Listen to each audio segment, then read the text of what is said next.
Welcome to Fit in Fitness, the podcast that proves movement isn't just for the gym, it's for life. I'm Carly Fouth, also known as Fit Fun Carly. I'm a cancer survivor, fitness mentor, and founder of the Fit in Fitness method. This all started from my chemo chair, where I began sharing stories to bring hope and resilience to people going through cancer. Now I'm taking it further, expanding beyond my own breast cancer fight to highlight people from all walks of life who've used movement and mindset to overcome life's biggest curveballs. Whether you're facing illness, lost, or just feeling stuck, these are stories of grit, joy, and the small, powerful steps that can change everything. Welcome back to the Fit in Fitness podcast. Today we're going to talk about something I love to talk about, which is food. I am joined by Katie Ruffino. She's an entrepreneur and she's creator of Sunnyside KT. And Katie is passionate about helping women create healthier, more balanced lives in a way that feels realistic and sustainable. Very similar to how I help people with fitness. Very, very similar. We're going to talk about food, wellness, mindset, and maybe a little bit about the pressure women feel to do it all. Before we hit record, we were talking a little bit about the role of social media and feeling, I know a lot of women feel overwhelmed with fitness and nutrition because there's so many people saying, you got to eat this, don't eat this, you got to work out like this and never do this. And I think sometimes that can lead to paralysis and not knowing what to do. So Katie, welcome to the podcast. I'm so excited to have you here. Thank you, Carly. Happy to be here.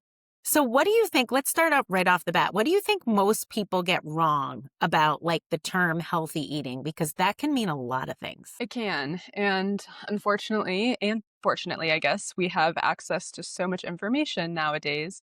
And so when it comes to knowing what to eat, we are trying to figure it out because there's just so much information coming at us of eat keto, eat paleo, eat organic, or avoid these things, don't eat seed oils. There's so much jargon that we're met with. And so it's how do we really figure out what's the best way to eat? And that can look different for everybody. So how do we figure out what's best for us as an individual? Yeah, and I think that's a lot of what I talk about in fitness too, is that it's not one size fits all. I mean, you have to take into account who you are, what you like, what your schedule's like, what's realistic to you. I think that's a big thing too, and not trying to be somebody you're not. I love that you said that about seed oils, because I remember one Instagram video I did for cancer, and I was like, you need to get your protein in. And I took a scoop of peanut butter and I put it in my mouth, and then I got some backlash that I shouldn't be having seed oils. And that's one thing where I'm just like, let me make my own decisions. But that's just a side note, that memory came flushing back. Yeah. So what is your philosophy around balance when it comes to nutrition? Because I know a lot of people listening to this podcast are very busy and they're juggling work and family and stress. And that can have an effect on the healthy choices you're making with your food, because sometimes people just feel like they don't have enough time. So what's your Katie philosophy about that? Yeah. So just to give a little bit of background about me. So I'm a PA, physician associate, and I've studied functional and regenerative medicine, and I'm also a functional nutrition guide. And I have done a lot of research in how to eat for your body, for your mind, for your spirit, and all the things. And I've tried probably every diet on the planet because I was curious. And what I've realized is that, like I said, every has their own relationship with food. And for some people, they want to do it the cleanest, best way possible and can hyperfixate on that. That, I can also say in past experience, can create a negative relationship with food, of the guilt, the shame, the control piece starting to come up. So my philosophy with food now, based off of previous experiences, to eat intuitively. But I like to explain it like this. So we have masculine and feminine energy. Masculine energy in this case would be learning basic nutrition. So knowing we need protein, we need fats and carbs and fiber and things like that. So I would suggest everyone to at least learn the basics about nutrition if you haven't already, because that's really helpful to get just the solid foundation of what does my body actually physiologically need. And then understanding, what is real food versus what's food-like substances, because you want to at least eat as close to nature as possible, because that's how we were intended to consume food that actually nourishes us, and not just food that was given to us on a conveyor belt out or in a truck, but food that we can actually like know where it came from is really, really nice. And so, yeah, so focusing on that. And then the rest of it is intuitively feeling into your body and what is your body actually like or not like. And that's where the feminine comes in. So the masculine structure of that basic knowledge about nutrition with then the feminine to flow with what do I feel like works Hmm. best for me. And that comes with time and exploration. Some people don't know what their body is trying to communicate with them because they've never actually slowed down enough to listen. And so that's where I help people to calm the nervous system down, calm their mind, clear the noise of all the jargon of what you're supposed to eat and actually listen to what does your body need. And food is such a beautiful mirror and messenger that's trying to that's used as a tool to communicate with us what's actually going on deeper than I love that answer. And I think I can see it in myself too. The older I get, my body responds differently to different types of foods. So Mhm. I know for a fact, like I have to make sure that I get enough protein, and I'm not one of those people that fall into that like hysteria over protein and counting my protein and freaking Mhm. out if I don't get enough per day. But Yeah. I like that you said that, because what works for me, just like you said, is slowing things down and really thinking like, body, what is it you're telling me you need right now as far as Yeah. nutrition after a workout or before a workout? Right. And usually it is the protein, and usually it is like cutting back a little bit on the sugar. Sugar doesn't feel the same way in my body as it used to feel. I used to be able to like throw down a bag of gummy bears and be like, I'm ready, I Mhm. have tons of energy. And now I Yeah. find that it doesn't support me in the same way. So I love Yeah. that you say that about like slowing down. What are some, because again, I know there's a lot of busy moms here, and I think a lot of people fall into the trap of not having enough time to cook. And I know this for myself. When you have kids that are going to soccer practice and you're driving them to and fro and you have a busy schedule yourself, and you may not have the time to cook a meal or think you don't have the time to cook a meal, and you're constantly going out to dinner. I think that's one of the pitfalls that can Yeah. really lead to some bad habits and just not too good. But what are some, like, do you have any go-to meals or snacks that make you feel the best physically and mentally that you could share with us? Like quick hits of like things, simple things people could do or grab. Yeah. For meals, the easiest thing is I just think protein, carb, fat, fiber. Hmm. So the easiest way to build. So I pick either like chicken or ground beef or salmon, for example, for my protein source. I'll do either rice or sweet potato roasted in the oven if it's a sweet potato.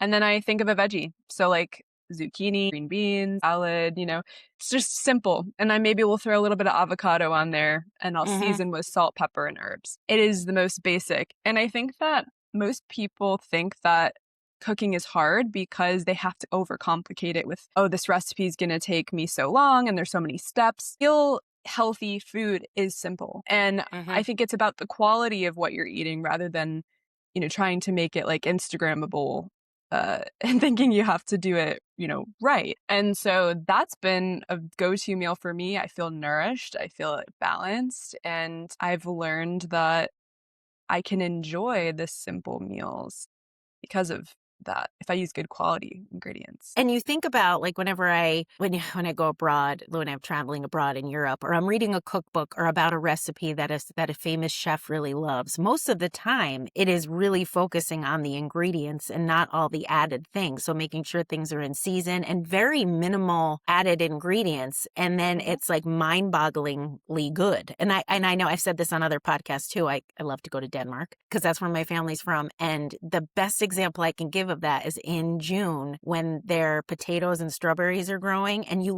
think of a potato and you're like, okay, I got to add butter, I got to add sour cream. You literally take these potatoes, boil them, and you don't need salt and pepper. You don't need anything on them. They taste like candy. Same with the Mm. strawberries. We eat strawberries and milk there, and the strawberries taste like a whole different kind of fruit than the strawberries that we have here. So Mhm. keeping it really, really simple. I like that. I like that Yeah. idea. Yeah, and if you have a local farm or some sort of market that you can go to in your town where you can get these local in-season foods, the quality is going to be much better and you're supporting local and in your community. And it's also fun to get to go and pick out your food and Oh, I actually love it. connect with it in a different way. We think, like you said, we think we don't have time to do these things. We think we don't have time to cook or to connect with our food or even take 5 deep breaths before we eat something.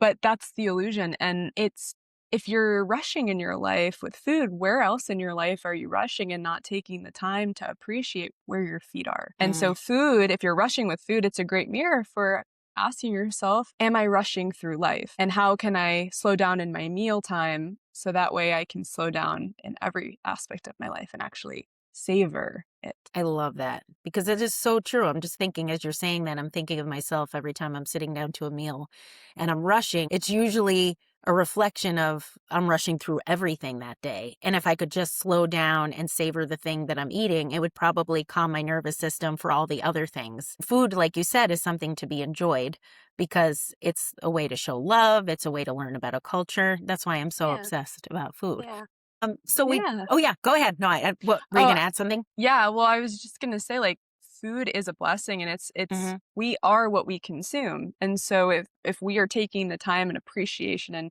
giving reverence to this meal, it changes how our body actually processes the food. So we actually get more nutrient value and vitality out of what we consume when we just shift the ways that we're eating, we're Mm-hmm. consuming. So that as well is really important for a benefit, the health benefit piece. And then Mm-hmm. also just to note, I have a cooking show where I teach about these different things as well. So if anybody's interested in learning more, Is that can on find me on YouTube? YouTube. Yeah. YouTube. Okay. So yeah, definitely I want to get that so I can put it in the show notes. Mhm. What is, just say it now, just in case. Yeah. It's Katie in the Kitchen by Sunnyside KT. Okay, So it's, cool. And I'll put that in the show notes, so because I'm sure people are going to want to watch that. So yeah. we talked a little bit about protein and like fibers having its moment. I know that I've become Mhm. more, I was going to just say more obsessed, but I don't like that word, more focused on getting enough fiber, the same with protein. So those are having their moments. But what are some small nutritional habits that you think are underrated that maybe not a lot of people are talking about, but that can truly make a big impact over time? Do you have any that you tell people? Yeah, I mean, the first thing that comes to mind is what I just shared about the slowing down and allowing your body time to be present with the food because it starts to stimulate your digestive system because we have the sympathetic nervous system and the parasympathetic nervous system, the parasympathetics that rest and digest. So taking a moment, pausing, couple deep breaths, grounding, that will help your body process nutrients better because you're more relaxed. So that's definitely one. As far as other nutrient hacks, I would say, yeah, like eating in season, Mm-hmm. connecting with your farmer, local farmer. I think that when you know where your food comes from, it's much more reliable to also know it's real food and not Mm-hmm. like genetically modified or extra added gums and fillers and all this extra stuff. Yeah, I would say those are the main things as far as nutrition goes. It's like, And yeah. yeah, another one I was just thinking about. So I cater retreats as well, and so I was explaining this to the group. Everyone wanted to drink a bunch of water at meal time, and I was like, no, don't drink water while you're eating because it'll dilute the digestive fire. So the right time to drink water is about 30 minutes before you eat to start getting, hydration going and your bowels moving with the hydration. But wait, 5, 10, 15 minutes before you eat to drink anything because it can dilute your digestive enzymes, which can prevent some of the digestive fire to break down your food. And then also wait Wow. some time after eating too. That's so funny because you know what? Naturally, I have never been somebody who likes to drink while they're eating. I drink before and I drink after. I'm like, if somebody says like, do you want something to drink with that? Like if we're getting a sandwich and stuff, I could easily say no. And Yeah. I'm actually like doing myself a favor. I always was a little embarrassed about that. Like, what's my problem? Like, why don't I want to chug Nope. water or something while I eat? But that's, That's your body intuitively asking for something that's supportive for it, and you listened. So, yay. I'm like a star student. I love that. That no one from all the episodes or the people that I've talked to, no one has ever mentioned that. So Yeah, that's a great tip. cool. What is, so like, let's just, I want to hear a little bit more about you. Like, how did you get into this? Like, tell us a little bit about what your relationship was like with food growing up and what helped you or triggered you to want to help more people in this way. Yeah, so I I've always been curious about food and, the taste of it, the cooking and just the nutrition, making it into art. And it wasn't until I was a senior in high school and I actually gave up processed foods for Lent because I was starting to feel just off and I couldn't focus in school. I was like, what is happening? So for Lent that year, I decided to give up all processed foods. And I didn't realize how much processed foods were affecting my physical body and my mental health too. And I noticed that I lost some weight, inflammation was coming off my body, I could focus better in class, and my gut improved, bloating went down, and it was just all these different things were shifting. And it really woke me up to, oh, there's something here. Food is impacting my health way more than I'm realizing. And I thought I was eating generally healthy, but I loved cereal and goldfish and Hmm. pretzels and all the things. And so when I cut those out completely, I was like, whoa. So then I wanted to get curious and even deeper and explore this, how food can be both healing and can affect your health negatively. So I knew I was about to go to college and study biology and biomedical sciences and wanted to be in the medical field. And I realized that there's so much potential with healing diseases with food. And so I studied to become that functional nutrition guide and experimented with my own health, trying different diets, and realized that if I'm going to be cooking and eating healthy food, I might as well have fun with it and get creative. So then I started my Instagram, which was at the time Sunnyside KT, and I was posting a bunch of food content. I'd get creative in the kitchen, make food into art, teach people about nutrition and different recipes to eat in a healthy and fun way. And then as I continued to go down my educational journey in school, and studied functional medicine, just the layers kept adding on of just more and more wisdom of how food is so much more than just fuel. Hmm. And yeah, so then I also realized that I was developing an eating disorder around food because I Hmm. was becoming so hyper focused on eating as healthy as I could because it was a bit of control for me. I felt so stressed with school and everything and trying to do everything perfectly, which I realized later was a pattern that I had had my whole life of always needing to be perfect, always needing to do everything the right way. And food was mirroring that in me because it was the one thing I thought I could control when I felt out of control in my life. So then it developed into that orthorexic type of thinking where I remember I'd go to restaurants with my family and I'd spend an hour trying to figure out what I was going to eat. Because I was like, well, I can't have this. I can't have this. I can't have this. And well, if I eat this, will I feel worse later? And we're going to be taking pictures. I don't want to be bloated. Just the talk was just constant in my head. And I'm like, I'm not even enjoying this anymore. Hmm.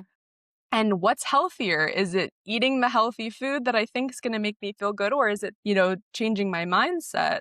What's actually going to make me feel better? So then I had to let go and repair my relationship around health and healing and food. And over time, I worked on that. And a big shift that really helped me with changing my relationship with food was working on the mindset piece and not Hmm. seeing food as being like the biggest deal. And often when we see food as like the most important thing, especially when our nervous system's stressed out, food can feel like the end of the world. It's like every meal is like the biggest decision we're going to make, and we want to make the best decision. We don't want to make the wrong decisions. And so that can be really, really tough mentally and physically. And so I just noticed the binge restrict cycle, and I'm like, not anymore. So I worked on my mindset and also detoxified my body, calmed down my nervous system, realized I was safe. And if I made the right or wrong food decision, I wasn't going to die. Hmm. You know, that there's layers to that of what I've done. And now my relationship with food, I'm like, oh yeah, it's 12 o'clock. I got to eat something. Yeah, I love that you mentioned So, that and that you're transparent with that because I think most women, especially my age, I'm older than you, I'm 48. I think most women have had body image struggles and struggles with food. I know in college I went through a very similar time to you where I just got very restrictive, lost a ton of weight. Like I was consumed by what I was going to eat. And very similar to you, I was like, I am the girl who has always loved food and had such a healthy relationship with food. And now I'm becoming the anchor on the fun boat because who the heck wants to hang out with the girl who's doesn't want to eat anything? I'm like, this is totally out of control. So very similar to you, it made me take a step back and think about my mindset around food, but also it wasn't really about the food. It was about that I felt so uncomfortable in other aspects of my life. And again, that you say that the food is the mirror, how you feel about food, but all these other things going on in your life. And maybe I didn't know that at the time and I didn't quite have the eloquent way to say it, but that's exactly what's happening. And I think that can happen with exercise too. And I've gone down that path. Mhm. in my life because the two are related.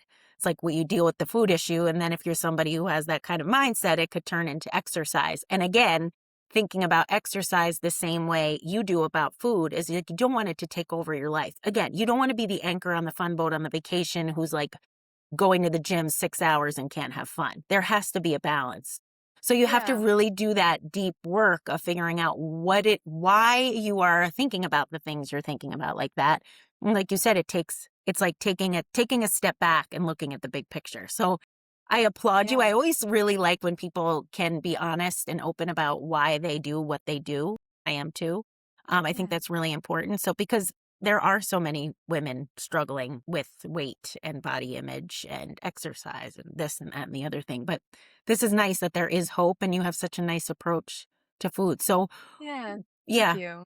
where, I would say, yeah, just to follow up with that, women especially struggle so much with body image, with food, with exercise, with health, with healing, especially in this wellness culture that is becoming so popular. Wellness is becoming performance based.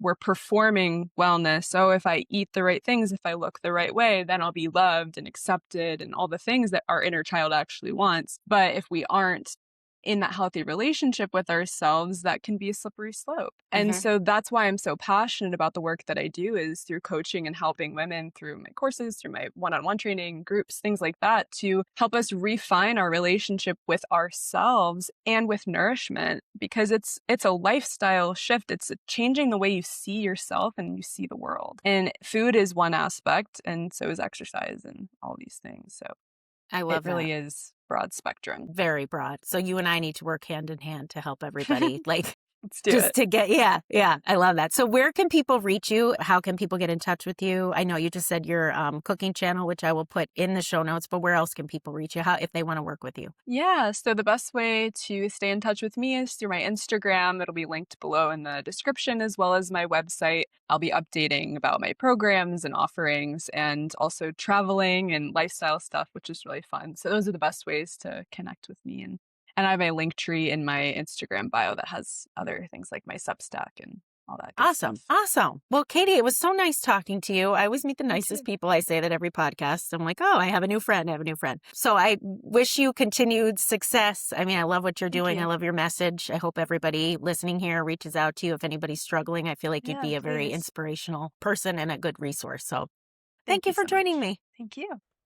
Thanks for joining me on Fit in Fitness. My hope is that every episode inspires you to see movement as medicine for your body, mind, and spirit. If you enjoyed today's conversation, please follow the show, share it with a friend, and keep moving forward, one step, rep, or breath at a time. Until next time, keep fitting in fitness wherever life takes you.